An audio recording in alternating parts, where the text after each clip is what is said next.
Olá, queridos, tudo bem com vocês? Estamos começando mais um podcast Casal Acima da Média e hoje, mais uma vez, você vai ouvir aqui um depoimento forte sobre superação de infidelidade conjugal. Então, se você está vivendo essa dor devastadora, ou conhece alguém, ou se você ainda não acredita que é possível superar uma infidelidade conjugal, fica aqui conosco até o final. Eu tenho uma convidada aqui que vai contar a história, o depoimento dela, e hoje ela tem trabalhado ajudando muitos casais também a superar essa dor. Então, você tem muito a aprender. Não se esqueça, se inscreva aqui no canal para que você não perca também os próximos podcasts. Eu sou a doutora Gisele Lima e eu tenho esse canal para ajudar você a conquistar um casamento de sucesso. Então, pega esse link, já compartilha com todas as pessoas que você conhece para que elas também possam ser abençoadas com esse conteúdo que eu tenho certeza que Deus vai usar poderosamente na sua vida. E eu estou aqui com a Nathalie Pinheiro, né? Que prazer enorme ter você aqui. Muito obrigado por ter aceitado prontamente o meu convite. Eu tenho acompanhado o que Deus tem feito através da sua vida, do seu esposo. Então, eu tenho certeza que você tem muito a contribuir. E vocês estão casados há quantos anos? Vai fazer 18 anos que nós estamos juntos. 18 Olha anos de só, casados e com um intervalo 4 de 8 filhos. meses. Depois a gente vai explicar um pouquinho mais sobre isso. 4 filhos, Caio com 13, vai fazer 13 agora em março, a Ana com 11, a Sofia com 4 e o João com 2. E você já está há bastante tempo fazendo, né, um trabalho Isso. A gente já nas... está fazendo trabalho com casais há 12 anos, né, caminhando aí para 13 anos. E nas redes sociais nós estamos há aproximadamente 8, 9 anos nas redes sociais já, fazendo esse trabalho. Que bênção. E as pessoas, elas não acreditam ainda, a grande maioria das pessoas, né, tem várias coisas, crenças até que as pessoas têm sobre traição, sobre infidelidade e a gente está falando aqui de casamento. Nós não estamos falando de relacionamentos fugazes, né? De um relacionamento sem compromisso. Nós estamos falando de casamento, a aliança mesmo, selada no altar diante de Deus, dos homens, com votos, né? E então é importante demais o seu depoimento, a sua história, o seu trabalho, para que a gente possa mostrar e reforçar para as pessoas que é possível sim, né, Nathalie? Isso. Superar, não só superar uma traição, mas passar a viver um casamento melhor que antes. Com Então, certeza. conta um pouquinho aí da sua história para a gente. A minha audiência, né, sempre tem pessoas novas que talvez ainda não conheça a sua história, que é tão Vamos lá. forte. Gisele, primeiro eu queria te agradecer pelo convite. Eu falo que Deus, de fato, ele faz desenhos perfeitos, né? Ele é o arquiteto perfeito. E até interessante, porque quem sabe o Senhor não te trouxe o Brasil para a gente ter esse tempo juntas, né? E eu me sinto muito honrada de estar aqui participando de podcast. E eu sempre falo que toda oportunidade a gente precisa usar de forma muito intencional.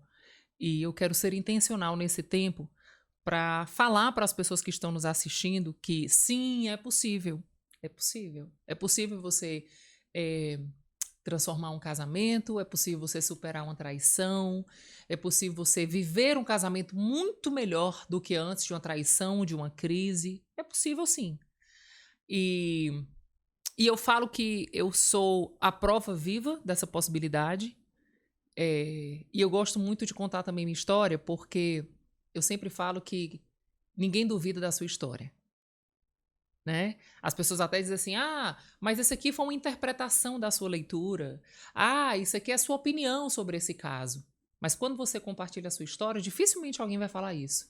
Dificilmente alguém vai dizer, não, mas é uma interpretação da sua história, né? As pessoas acreditam de fato na nossa história, elas não duvidam. Então, quando a gente conta as nossas experiências com Deus, elas não duvidam de Deus. Elas não duvidam de milagres, né? E eu sou essa prova viva. Então, eu casei com o Beto. Nós éramos jovens, né? Eu tinha 22 anos, ia fazer 23, e o Beto tinha 24. E nos casamos, muito jovens, mudamos de estado. A gente brinca que a gente mudou de 3 estados. A gente casou e mudou do Ceará para Bahia. A gente mudou o nosso estado, né, físico, né? Mudamos o nosso estado civil, né? Saímos de solteiro para casado. E mudamos o nosso estado de trabalho, né? A gente mudou também o lugar de trabalho. E ficamos 2 anos na Bahia, não tivemos sucesso na empresa, fechamos a empresa, voltamos para o Ceará. E eu falo que aí as coisas começaram a mostrar que elas não eram tão sólidas, nosso casamento não era tão sólido. Porque quando a crise financeira veio, ela achou um casamento fragilizado. Então ali nós enfrentamos a nossa primeira crise real no nosso casamento, com 2 anos de casado. Mas ali eu trinquei os dentes e eu digo, não, vai dar certo, a gente vai conseguir. Porque eu tenho um entendimento que, assim, tudo que você viu, tudo que você experimentou, gerou na sua mente verdades. Gerou na sua mente filtros, gerou na sua mente códigos, gerou na sua mente comportamentos, né? E eu venho de uma família onde meus pais casaram muito jovens, e minha mãe tinha 15 anos, meu pai tinha 19, eles tiveram 4 filhos também, eles enfrentaram vários problemas na vida e permaneceram casados. Então, a minha mente, ela criou uma verdade. Né? A verdade Forte. Casamento suporta tudo. Casamento suporta crise financeira, casamento suporta traição, casamento suporta muitas coisas, né? E então eu criei esse código, diferente do Beto, porque os pais do Beto divorciaram. Uhum. Então, na cabeça dele, a solução para problemas no casamento qual era? Separar. Então, ali nós começamos a nos realinhar de que era possível não precisar separar, mas consertar tudo que precisava ser consertado.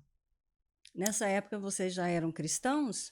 Então, eu já tinha um conhecimento da palavra, mas eu não tinha experimentado a palavra. E aí, quando a gente começou esse processo dessa crise, um amigo nosso nos convidou a fazer um curso, que era um curso muito renomado, que era o Casados para Sempre. Uhum. E nós fizemos o curso ali do Casados para Sempre, e na 5ª lição, o Beto, que é a lição sobre perdão, o Beto me chamou e teve uma conversa muito transparente comigo. E ele confessou todas as traições que ele tinha cometido, inclusive ele tinha tido um caso com uma vendedora minha, né, que trabalhava comigo, com garotas de programa. Então ele rasgou assim, ele disse, Nath, se a gente quer começar certo, então vamos limpar, vamos zerar. E naquele tempo também eu tinha aprendido sobre o conceito do perdão. Agora olha que interessante, entre você aprender o conceito e experimentar, tem um deserto no meio, né? Mas deserto não é lugar de estadia, deserto é lugar de passagem. E eu aprendi também isso. Então, eu chorei, eu sofri, mas eu disse, eu não vou permanecer no deserto da dor gerado pela traição. Eu vou passar. E, de fato, passamos. Quando nós terminamos o processo desse curso, o Beto, nesse período, ele trabalhava com o meu pai.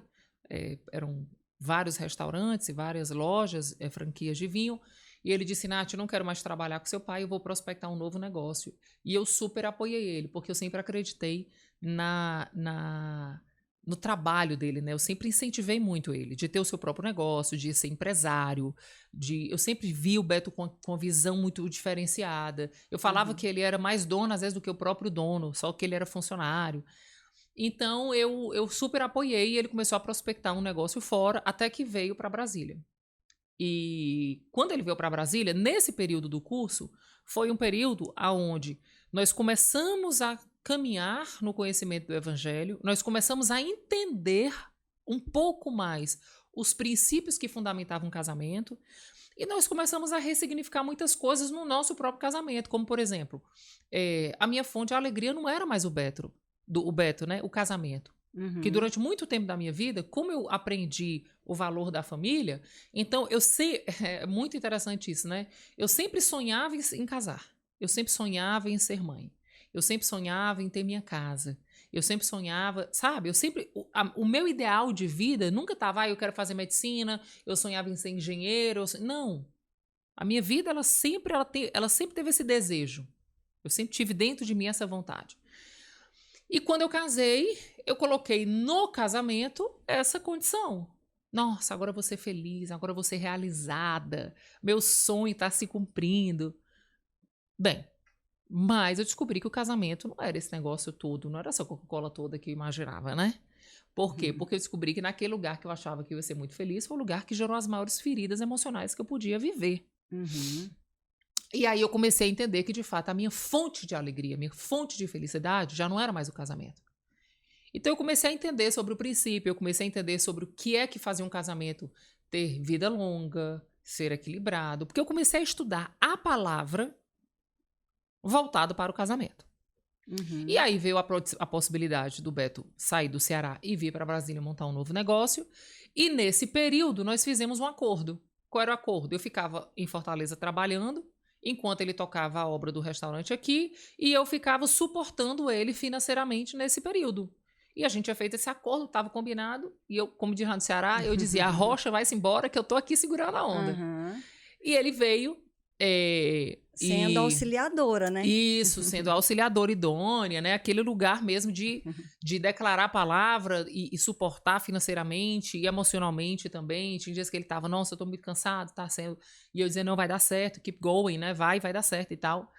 E ele veio. Mas a Bíblia fala que nós temos que ter muito cuidado, né? Porque a gente tem que ter muito cuidado das mesas que a gente senta, os conselhos de quem a gente recebe, caminhar junto, né? Tem todo tipo de influência. E quando o Beto veio para Brasília, ele começou a viver um mundo diferente do que ele tinha saído de Fortaleza e tinha aprendido a viver. Só que ele tinha aprendido a viver nesse mundo fundamentado na palavra, fazia 6 meses que ele tinha começado a aprender. As raízes ainda estavam muito rasas, né? Como um bom semeador, a Bíblia fala que tem 4 tipos de terreno, né? E tem uns terrenos que a semente cai, mas quando os desejos do mundo vêm, rouba a semente. Deixa eu te interromper só um minutinho, só para abrir um parênteses, porque eu acho que é importante, eu falo sempre disso, né?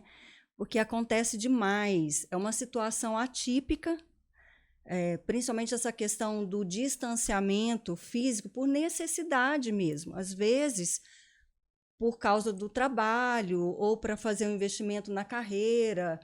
É um projeto, inclusive, do casal em conjunto, mas muitas vezes, por falta do conhecimento, até mesmo da palavra, né? Porque lá em 1 Coríntios 7, Paulo, naquela época, já advertia e aconselhava os casais daquela época, olha, cuidado, não se separem, né? Não se abstenham um do outro. E lá ele fala, não é, pode ser que Satanás vai tentar. Vai tentar. Vocês vão ser tentados. Então, você já está num relacionamento que já não está tão forte, já não está tão sólido, ainda não tem uma maturidade. Sim. E a falta de conhecimento, então é uma das questões que o índice de infidelidade é muito alto. Tem algumas situações que eu falo que são situações atípicas, que a gente precisa buscar conhecimento, porque para ter uma atenção redobrada,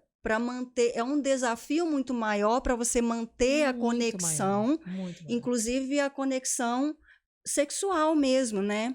Física, como viagens frequentes ou ficar um período distante, a gestação, o pós-parto, algumas situações atípicas, às vezes até uma perda de um ente querido. Então, tem algumas situações, algumas fases, alguns períodos que as pessoas elas não têm esse conhecimento e é onde muitas vezes chega a essa onde abre uma brecha, né? Consequência drástica, né?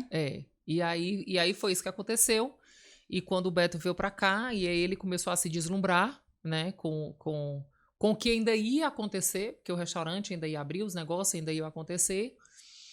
E ali ele começou a se deslumbrar, e ali ele começou a ir pra festa, começou a beber, começou a mentir. A pessoa tá vulnerável, começa a se expor.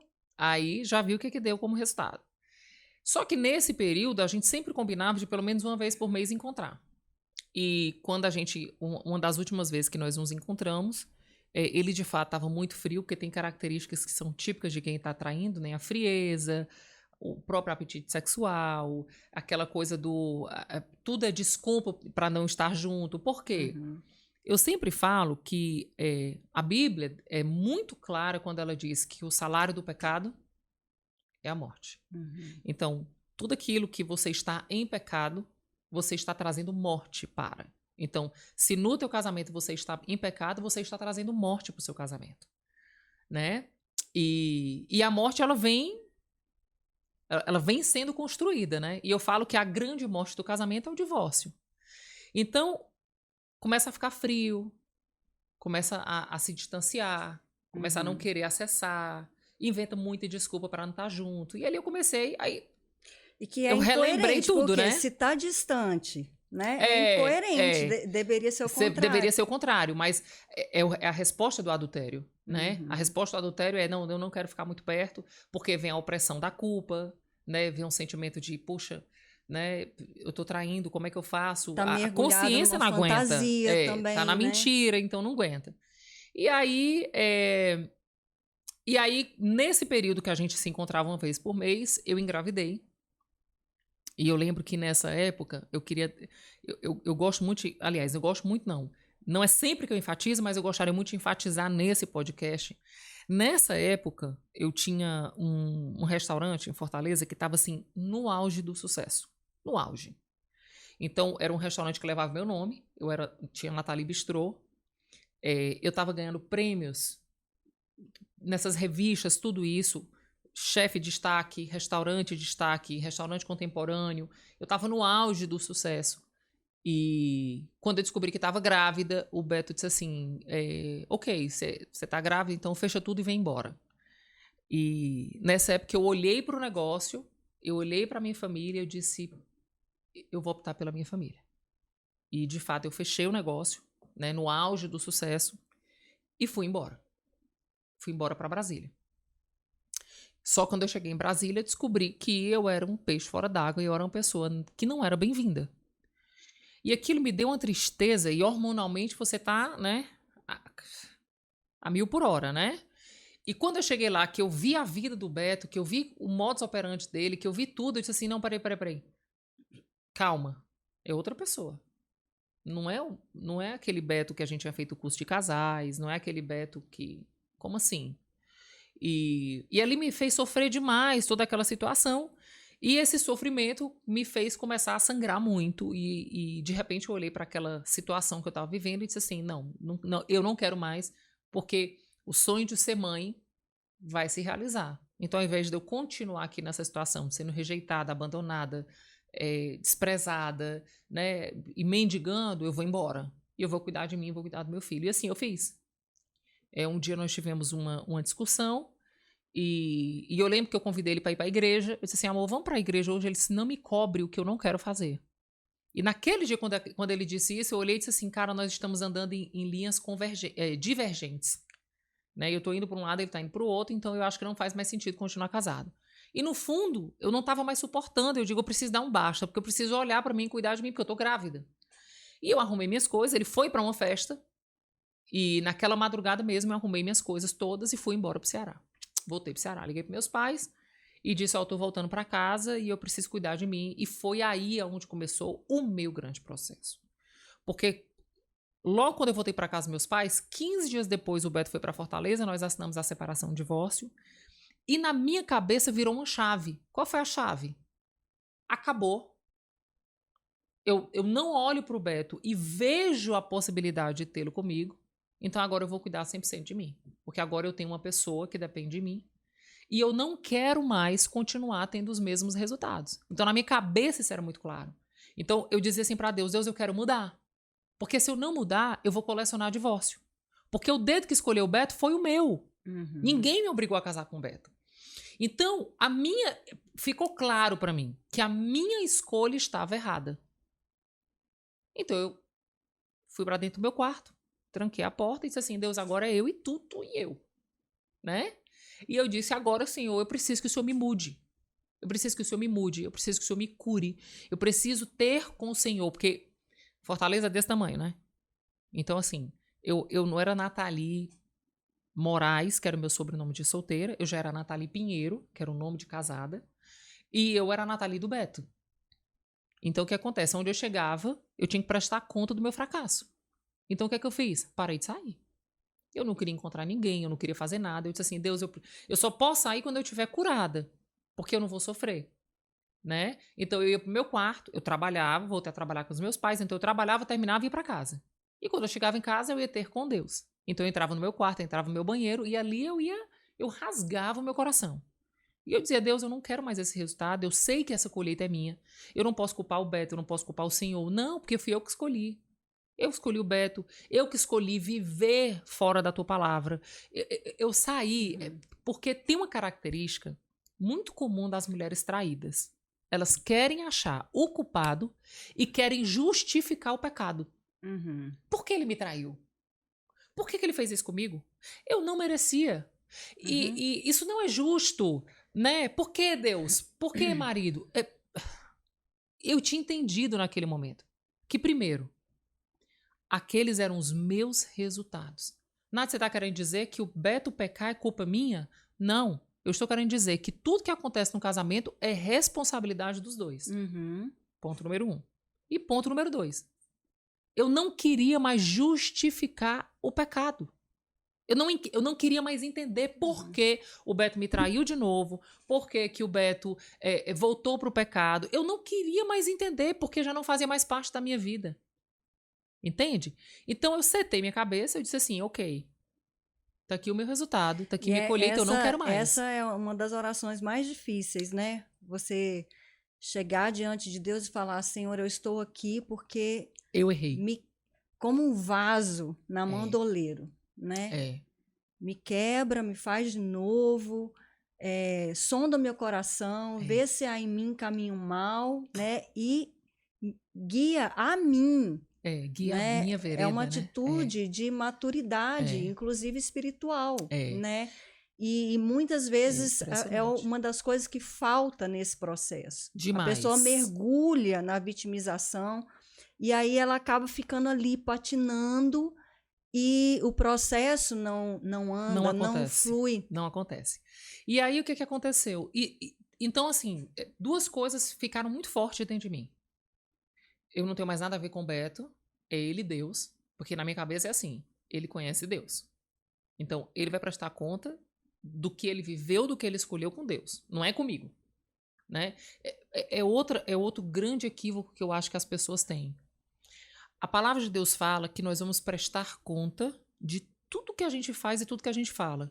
Com quem, Gisele? Com ele, né?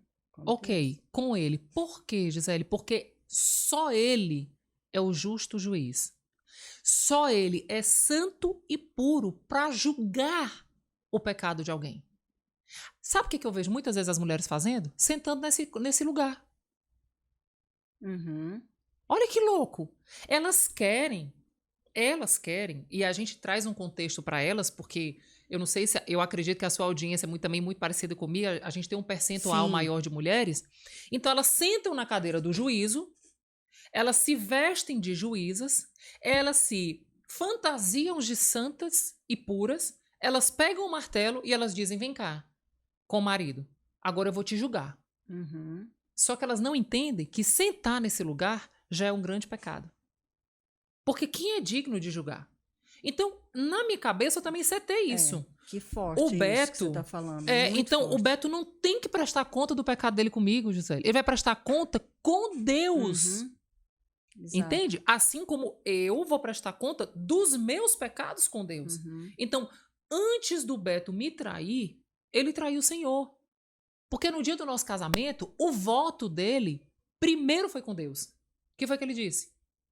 Senhor, diante da tua presença e diante de testemunhas, eu faço um voto. Serei fiel a esta mulher, na alegria, na tristeza, na saúde, na doença, na riqueza, na pobreza, até que a morte nos separe. Esse voto, ele fez com Deus. Tanto que tem a figura eclesiástica representando, tem testemunhas representando. Então, se ele quebrou esse voto, desculpa, ele vai prestar conta com Deus, não é comigo. Assim como eu também. Então, quando eu comecei o meu processo, Gisele, eu saí desse lugar. Eu digo, cara, eu não vou, não, E é Deus se me livre colocar viver num nesse lugar de lugar. superioridade, né? Eu falo Então, muito quando eu estou trabalhando também nesse processo de superação da traição, que você se coloca num lugar de superioridade, que como se loucura. eu nunca vou cair, vou fazer isso, né? E eu não preciso de perdão, porque se relacionar implica em se ferir. Uhum. Hoje eu estou no lugar de ofendido, mas uma certeza da vida é que amanhã, outro dia, eu estarei no lugar de ofensor. E eu vou desejar receber o olhar de compaixão e de misericórdia que eu não ofereci. E você não vai ter. E por isso que perdão é que está a dívida, o perdão genuíno. E muitas vezes eu falo assim, tá, se você não consegue olhar dessa forma de cancelar, rasgar a dívida, transfere a dívida, como você acabou de falar, né? Que a sua palavra É, foi muito importante, muito forte. Transfere a dívida para quem? O único que pode, de fato, julgar, e o justo juiz. Então, transfere para ele, põe na mão dele. Sabe quando você tem uma pessoa que te deve e você fala, não, olha, Natália, agora você não me deve mais. Eu passei para a Gisele, vai receber, vai lá tratar com e ela ela. que Então, resolve. transfere para as mãos de Deus e se liberta É, dessa dor. é isso aí. E aí, olha que coisa interessante, né? Eu sempre faço essa analogia, porque eu acho que fica bem fácil de compreender. Quando eu voltei para casa, que eu disse assim, eu preciso me curar. Foi mais ou menos assim. É como se eu tivesse num carro, numa pista, e na sinalização diz assim, ó, 60 quilômetros por hora. Eu tô a 50, dirigindo aqui tranquilo, na minha de boa. De repente vem um carro aqui atrás, descontrolado, e ele bate no meu carro a 120 por hora. Meu carro capota, eu fico presa nas ferragens. E aí, diante dessa situação, pensa, eu vou esperar eu presa na ferragem, sangrando, sentindo dor, vivendo todo o sofrimento de um Uhum, acidente que não fui eu que ocasionei, mas eu uhum, tô lá, naquele carro, sofrendo, sangrando, com as pernas quebradas. Será que eu vou mesmo ficar lá nas ferragens, uhum, esperando o cara que bateu no meu carro ligar pro SAMU, me resgatar, me levar para o hospital, cuidar de mim? Será que eu faço isso? Não, né? Eu tô muito pouco interessado em saber quem foi que gerou esse negócio. Eu quero o quê? Acabar com a minha dor, estancar meu sangramento, cuidar das minhas pernas, e eu vou fazer isso o quanto antes eu puder. uhum. Agora, por que a gente consegue fazer isso fisicamente e a gente não consegue fazer isso emocionalmente?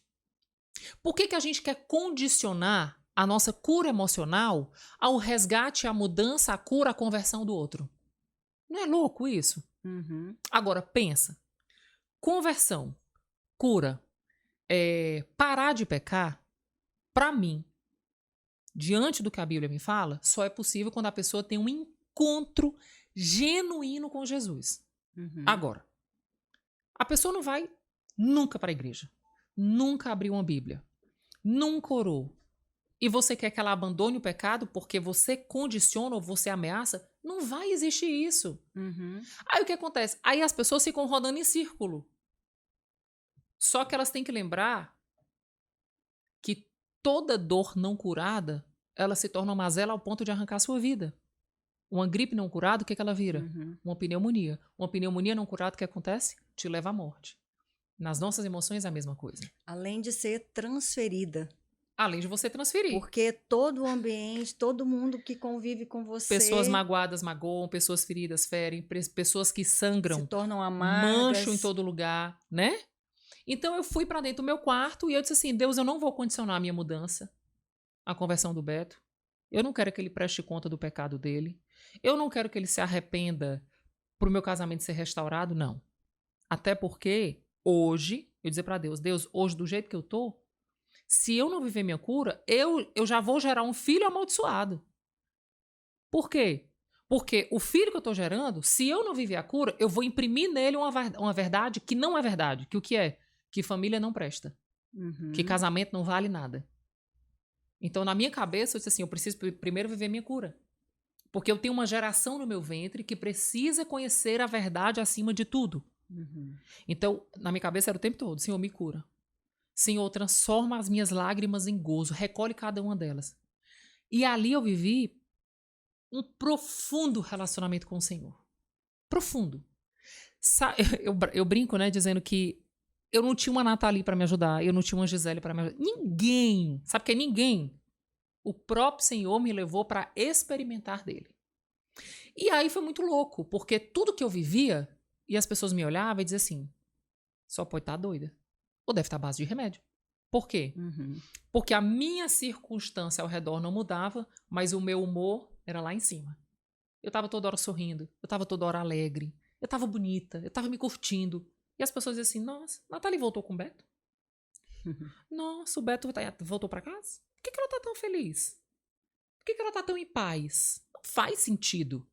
E, inclusive, isso também não fazia sentido pro Beto. Porque ele dizia assim, ele dizia que todos os dias, quando ele conversava comigo, nós ficamos muito amigos, a gente se falava no telefone, ele disse que toda vida que desligava o telefone, ele entrava em crise. Que ele dizia assim, cara, a Nath tá na casa dos pais. Ou seja, regressão violenta, né? Porque você ter sua casa, você conduzir sua vida e de repente você voltar para casa dos seus pais, você vai ter que viver o que os seus pais ditam, né? Você vai voltar a submeter aos seus pais, a depender de seus pais e tal. Financeiramente quebrada, porque eu tinha fechado meu negócio. Então eu estava auxiliando os meus pais, trabalhando e cuidando do zero, né? Começando um negócio do zero. Grávida. Divorciada. Se o mercado estava difícil para a mulher solteira, imagina para uma mulher carregando um menino. Ou seja, a possibilidade de um casamento, de um relacionamento, era zero. E voltei para a terra, onde eu era conhecida como a mulher dele, então todo lugar que chegava eu tinha que prestar conta do meu fracasso. Aí ele olhava para mim, aí ele dizia assim: cara, a vida da Nath tá uma porcaria, né? Mas a minha vida, tô aqui em Brasília, playboyzão, ganhando grana, cheio de mulher, bebendo farra. Só que tinham duas coisas que ele dizia que não tinha e que ele via em mim. Eu tinha paz e tinha alegria. Aí ele dizia assim: Nath, cara, não faz sentido. Os meus olhos não conseguem entender e a minha mente consegue compreender por que tu tem paz e alegria. E eu não. Porque eu tenho tudo para ter alegria, mas eu não tenho alegria. Eu tenho tudo para ter paz e não tenho paz. Na cabeça dele, baseado em fatos reais, né? Na história dele, ele estava completamente preparado para viver a glória de vida. E ele não tinha. Então, à medida que a gente foi se relacionando, e outra coisa, ele ficava muito doido. Ele dizia: Nath, cara, tem alguma coisa muito doida em você. Porque ele dizia assim: Nath, ele me ligava, Gisele, ele dizia assim: tá precisando de dinheiro? Não. Você vai fazer o quarto do neném? Você precisa de alguma coisa? Não, tá tudo bem. Aí ele me ligava pra falar das namoradas. Nath, minha namorada assim, assim, assim. Eu de calma, Beto. Se acalma, cara. Rapaz, Beto, se tu não quer prestar conta da tua vida, fica solteiro, cara. Agora, tu começa a namorar com uma pessoa, dentro dela, ela tem o direito de te cobrar. Agora, se tu não quer prestar conta, se tu quer ficar banda voou, vivendo tua vida, fica solteiro. Aí vai curtir, fica um dia com uma, fica um dia com outra, mas namorou tem que prestar conta. Aí ele diz assim: rapaz, tu que tá carregando um filho meu não me cobra? Por que essas mulheres estão me cobrando? Eu digo: porque elas são sua namorada. Eu não sou sua namorada. Eu sou a mãe do seu filho. Enquanto ele tá na minha barriga, enquanto meus pais estão suportando, eu não vou precisar. Agora, se eu chegar a precisar, eu posso conversar com você. Então ele ficava muito constrangido, porque eu não criticava. Eu não cobrava. Eu não acusava. Nada. Aí você diz assim, como muitas pessoas me perguntam: Nath, mas como assim? Gente, a boca é uma válvula de escape do coração. Quando eu entrava no meu quarto eu era suprida. No meu quarto eu recebia alegria. No meu quarto eu recebia paz. E é isso que as pessoas muitas vezes não conseguem entender e encontrar, né?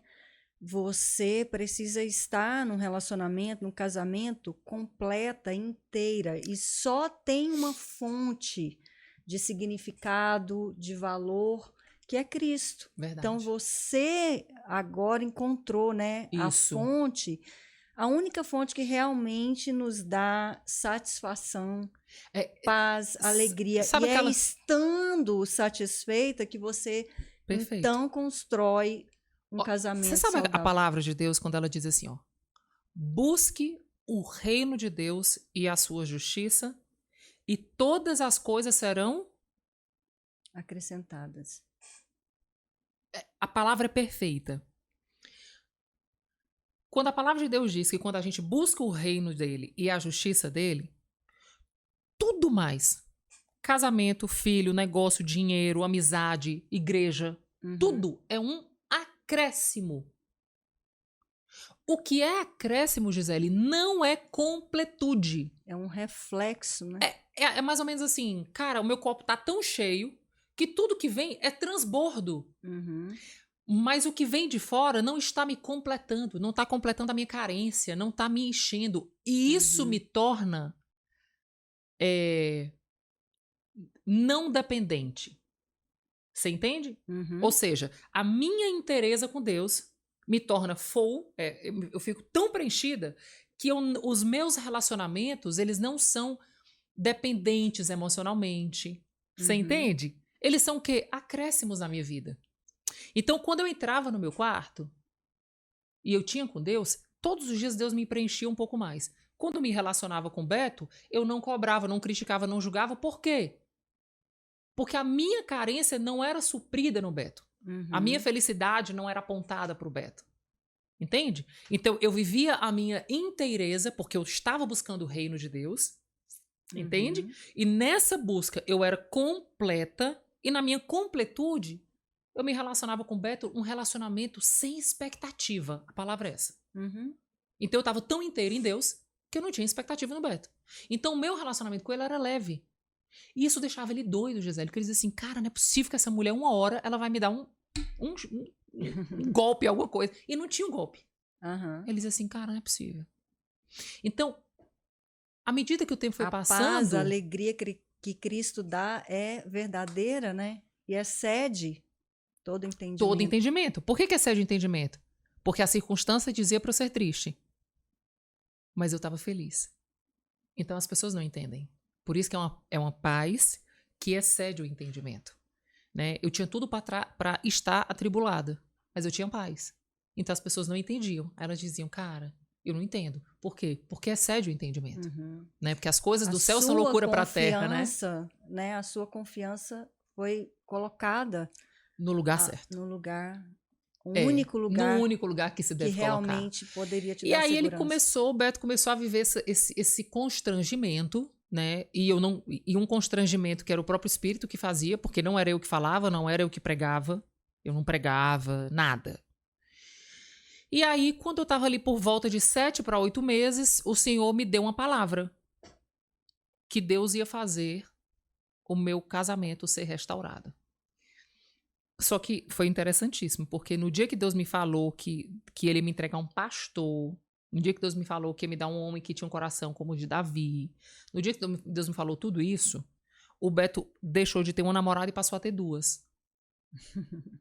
Ao invés do Beto beber sábado e domingo, ele começou a beber quinta, sexta, sábado e domingo. Eu olhei e disse assim, cara, será que eu entendi certo? Não fez sentido, né? E eu fiquei naquela crise, né? Eu disse, cara, será que eu tô viajando na maionese? Porque... E quando o tempo foi passando, foi ficando pior. Porque eu tenho esse entendimento, que quanto mais próximo do milagre, pior a situação fica. Por quê? Porque ali o Senhor precisa de fato ver se nós vamos perseverar na promessa ou se nós vamos viver pelo que vemos. Isso mesmo. Né? Hoje eu escutei uma palavra que eu amei. Quando você se move pelo que você vê, quando você olha, por exemplo, para uma maçã, você vê uma fruta. Quando você se move pela promessa, você olha para uma árvore. É diferente, né? Total. Quando você se move pelo que se vê, o que você carrega no ventre é um filho. Quando você se move pela promessa, você vê uma nação. Então, o que acontece?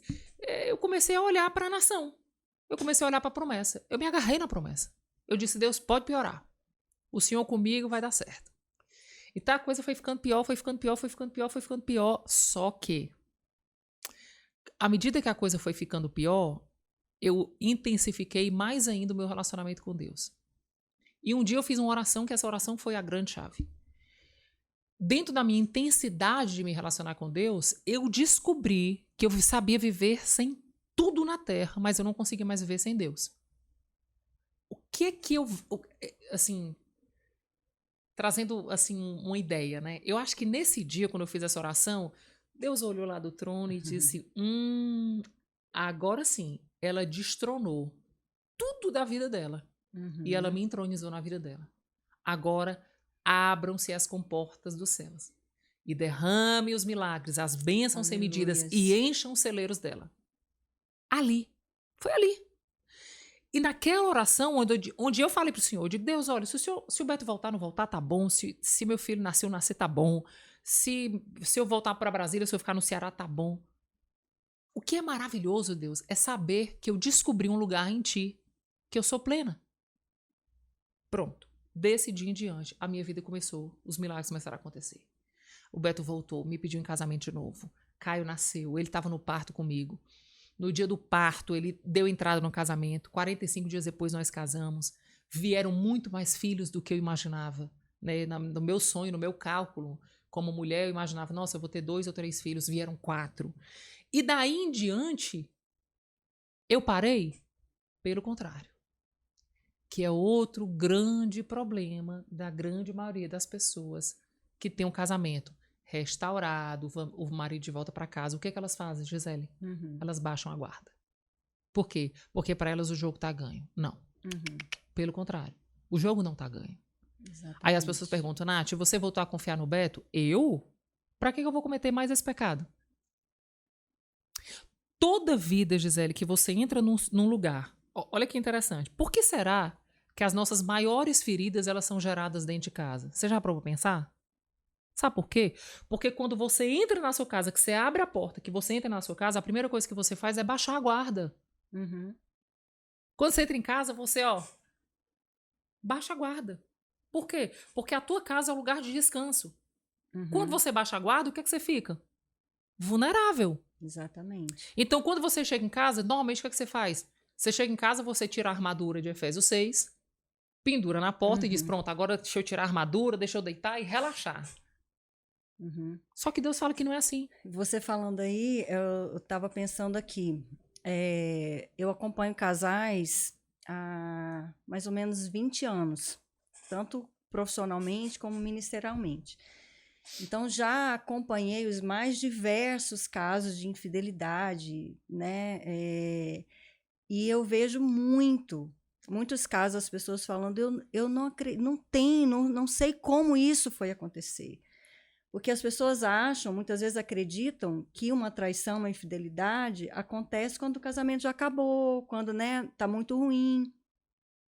E a infidelidade pode acontecer em qualquer casamento, inclusive quando há uma idealização do casamento perfeito, do cônjuge perfeito.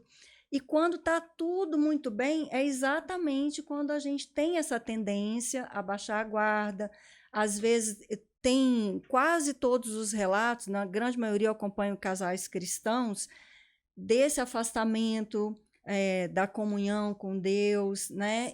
Do ativismo. Ou do ativismo. Às vezes está no ativismo religioso, está tão ocupado cuidando dos de fora que não tem tempo para os de dentro. Então as pessoas às vezes falam assim, quem ama não trai. Não, quem ama trai. A maior parte das pessoas que cruzaram essa linha jamais pensaram que um dia seriam capazes de fazer isso. É verdade. Então isso que você está falando é muito importante. E nesse processo, o que eu vejo na minha experiência é a maioria tentando perdoar, colocar uma pedra em cima e ir levando. Exatamente o que você está falando. E é como você colocar um curativo numa ferida que é profunda e precisa ser tratada de forma adequada. Então, já falando para as pessoas que, afirmando de novo, reforçando que é possível, né? Outro dia eu fiz um podcast, uma história linda demais, muito forte também. Uma mulher, ela é estéril, e o esposo acabou também, a crise foi por causa da esterilidade, ele acabou saindo e engravidando a amante. Os dois ficaram separados 4 anos. E ela adotou a filha e cria como filha do coração. Então, é possível, mas não é mágica. É verdade. Deus, ele é o Deus do impossível, ele está pronto a nos socorrer, a realizar milagres, mas nós precisamos acreditar, precisamos buscar com toda a nossa força, de todo o coração, como nunca buscamos antes, né? A gente vê isso tão claro na sua história, tão forte, e agir, fazer a nossa parte. Porque ter um casamento de sucesso, um casamento saudável, acima da média, dá trabalho, né? É uma conquista diária, a partir de atitudes assumidas, de cuidado. Eu gosto muito da analogia do jardim. É cuidar do jardim todos os dias para manter verde e florido e você ter prazer sempre de estar nele. Então, as pessoas, parece que elas ficam esperando alguma coisa acontecer ou acham que numa campanha de jejum ou alguém que vai chegar com uma unção poderosa, nada contra, né? Não tem problema algum. Claro que também ajuda, mas que vai impor as mãos e tudo vai se transformar e as coisas vão acontecer. Né? Eu falo para todo mundo que essa expectativa assim. que elas têm, elas estão orando para o Deus errado. Porque o Deus que traz a pessoa amada em 3 dias é Satanás. Né? Exato. As placas na rua que o pessoal diz assim, liga para mim, eu trago a pessoa amada em 3 dias. Isso é macumba. Né? Isso é feitiçaria. Deus nos criou com Deus todo não o potencial. Isso. Deus nos criou a imagem e semelhança dele. Ele colocou em nós a capacidade de agir, né? Então, Gisele, ele quer que nós façamos aquilo que ele já nos capacitou. E o que exceder o nosso limite humano, aquilo que realmente eu preciso de uma intervenção sobrenatural, ele está pronto. E ele vai intervir, se ele estiver dentro. Né? É porque o que acontece é assim, Gisele, as pessoas, elas dois erros muito grandes que eu vejo que as pessoas cometem. E, por favor, coloque amor nas minhas palavras, né? Você que está nos assistindo. E entenda que o que nós estamos trazendo aqui, além de uma história para te inspirar, é trazer luz sobre possíveis raízes que ainda continuam te dando frutos que você não suporta mais comer. O que a gente precisa entender que, por exemplo, quando eu estava dentro do meu quarto, na porta trancada, orando, chorando e me relacionando com Deus, eu amo essa analogia. Quando nós entramos no quarto e quando nós trancamos a porta, nós temos normalmente uma intenção. Qual é a intenção? De ter intimidade. Então você entra no quarto, você tranca a porta, você vai ter intimidade. A intimidade, ela gera vida. Eu nunca vi ninguém engravidar sem ter intimidade. Né? Óbvio, é evidente que tem os métodos, né, in vitro, não sei o que você não tem intimidade, mas o padrão normal é, quando você tem intimidade, você gera vida. Não é isso? Por que será que Deus convida a gente, Gisele, para ir para o quarto, trancar a porta e ter lá com ele? Por quê? Porque para mim é muito claro. Deus quer ter intimidade com você ao ponto de você ter vida. E sabe qual é a vida que Deus quer gerar em mim e em ti? De filha. Então, às vezes, Gisele, a gente quer impor religião. Às vezes a gente quer impor nomenclaturas, que nem a Bíblia tem. Eu nunca vi a Bíblia apontar para um evangélico. Eu nunca vi a Bíblia apontar para um católico. Eu nunca vi a Bíblia apontar para um espírita. Eu vi a Bíblia apontando para filhos, filhas ou discípulos. O único nome que eu vejo na Bíblia é isso. Ainda tem mais. A Bíblia ela é dividida em 2 tempos. E esses 2 tempos são registrados como testamentos. Muito se lê, pouco se aproveita. Por quê? Porque testamento é um documento de herança. E você só tem direito à herança se você for filho.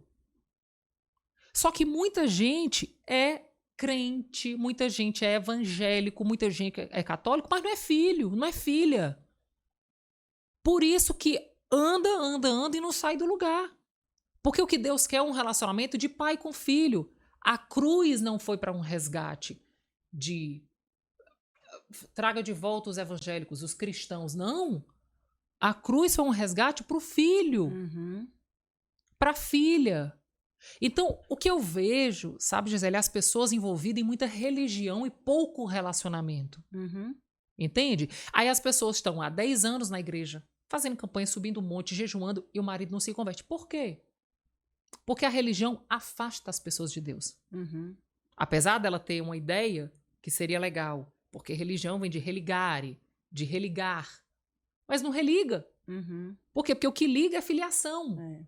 E é só nesse relacionamento de intimidade é que a gente se enche do amor ágape. Porque o amor ágape, ele vem de Deus. A gente só tem como receber e se encher dele através desse relacionamento. É isso aí. E eu falo que é a solução para os casamentos, né? Você se encher, quanto mais próximo de Deus você estiver, quanto mais você buscar esse relacionamento, mais você se enche do amor ágape, da graça, mais você experimenta o perdão. Da misericórdia, do perdão. Ao ponto de se encher, ao ponto de transbordar. É quando eu me encho, é que eu sou capaz de oferecer, né? É nesse relacionamento que Deus me capacita a oferecer para o meu cônjuge, que é o meu próximo, mais próximo, né? Eu falo, é só você oferecer para o outro de graça o que você recebeu de graça. É só você se encher de tal forma para transbordar. Você recebe muito essa pergunta? Ah, se teu marido pecar de novo, te trair, acontecer isso, você perdoa? Você vai perdoar de novo? A minha resposta para mim, muito, né? Para mim, a minha resposta é: tomara que eu esteja tão profundo em Jesus que eu seja capaz de perdoar. Então, assim, perdão, amar, descansar, confiar, tudo que o ser humano precisa por uma questão de sobrevivência é herança. Já pensou se Deus se relacionasse conosco, se ele nos perdoasse, o perdão de Deus estivesse atrelado ao nosso merecimento? Ixi! Ou se ele fosse me perdoar só uma vez, pelo o mesmo erro até, né? Que seria de nós. Então, esse perdão da traição, ele tem que passar por experimentar o perdão genuíno de Deus na nossa vida, entender, compreender que ele continua me perdoando todos os dias por coisas imperdoáveis, né? E isso me capacita a perdoar o outro, né? E também oferecer para o outro esse perdão, né? Então, eu queria, assim, você deixasse a sua última colocação, o que você gostaria para a gente encerrar esse bate-papo, de deixar aqui para o pessoal que está nos ouvindo. A Bíblia fala que a palavra ela é tão poderosa, a palavra de Deus ela é tão poderosa que ela divide a alma do espírito. E esses dias mesmo, Deus falou assim para mim, que a mensagem que a gente carrega, né, do evangelho, ela é uma mensagem que ela vai cortar e dividir a alma do espírito. Quem está muito almática vai surtar. Ou seja, quem está muito na emoção, vai surtar. Quem está no espírito vai se libertar. Então, o conceito do perdão e o conceito do amar, literalmente, é uma morte para a tua alma e uma liberdade para o teu espírito. A escolha está em você. O que você vai fazer com a palavra? E eu um dia escolhi pegar a palavra e trazer para o meu espírito. E assim como o salmista disse para ele mesmo, aquieta-te, alma.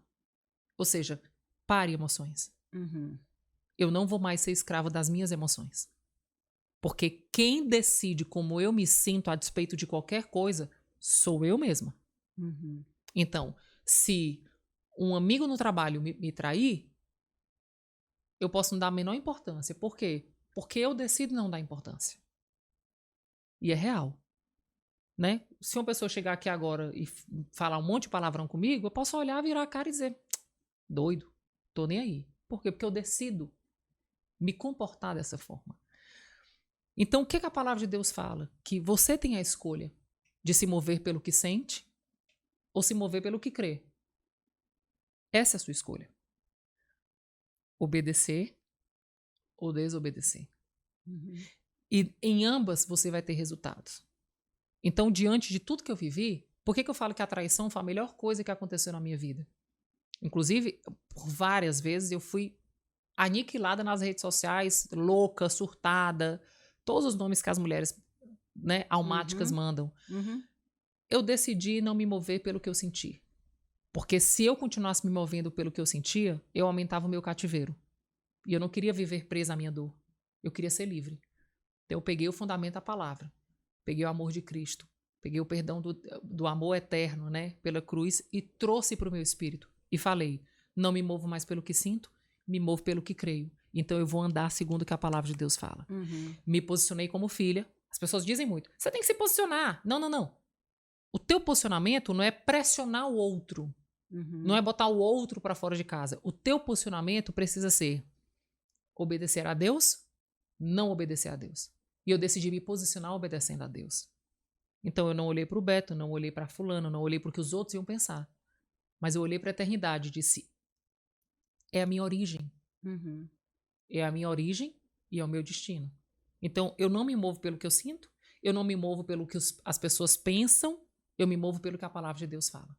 E hoje eu posso te falar, continuo nesse lugar, firme e forte, desejando cada vez mais a eternidade, desejando cada vez mais obedecer, né, guardando a minha casa, sou a intercessora, sou a que guarda, sou a que vigia, sou a que auxilia o meu marido a não cair mais em tentação, sou eu. O jogo não está ganho, Gisele. O jogo só vai estar ganho quando nós estivermos na eternidade. Exato. Então, eu vivi a restauração em 2010, mas eu continuo sendo graciosa como uma corça, amorosa como uma cabra, servindo meu marido em amor, cercando a minha casa e permanecendo em obediência ao Senhor. Isso é que eu chamo de milagre. Não foi quando eu voltei o casamento lá. Então, milagre não é algo que te acontece, é algo que te faz viver todos os dias. Né? Não foi um acontecimento, foi a forma de eu viver. Então, essa é a minha mensagem para você que está assistindo. Não desista, descanse. E descansar para Deus não é você sentar na cadeira e relaxar. Descansar para Deus é você colocar na mão dele a sua confiança de que a sua casa vai viver uma transformação e um grande milagre a partir do seu relacionamento como filha com o Pai. Exato, e da nossa atitude diária, né? Amém. Porque é essa conquista diária. Então, se você entendeu o poder que tem nessa palavra, o que Deus pode fazer através desse podcast, dessa conversa, desse testemunho, desse depoimento, pega esse link agora e compartilha com todas as pessoas que você conhece, com o máximo de pessoas, para que isso possa chegar, né, que Deus possa manifestar o seu poder até os confins da terra, para que haja cura, restauração, né, renovação, salvação. Amém. Né? E não se esqueça de se inscrever aqui no canal para você não perder os próximos podcasts. Deixa aí o seu like para que o YouTube entenda que esse conteúdo é relevante e possa também levar e espalhar. Né? Quero te agradecer imensamente, tenho certeza, tenho convicção de que Deus vai usar o seu depoimento mais uma vez aqui registrado, com poder para a glória dele, para que muitas famílias sejam salvas da dissolução. Tá? Muito obrigada mesmo, de coração. Que a graça de Deus seja muito abundante sobre a sua vida, a sua casa e o seu casamento. Um grande abraço.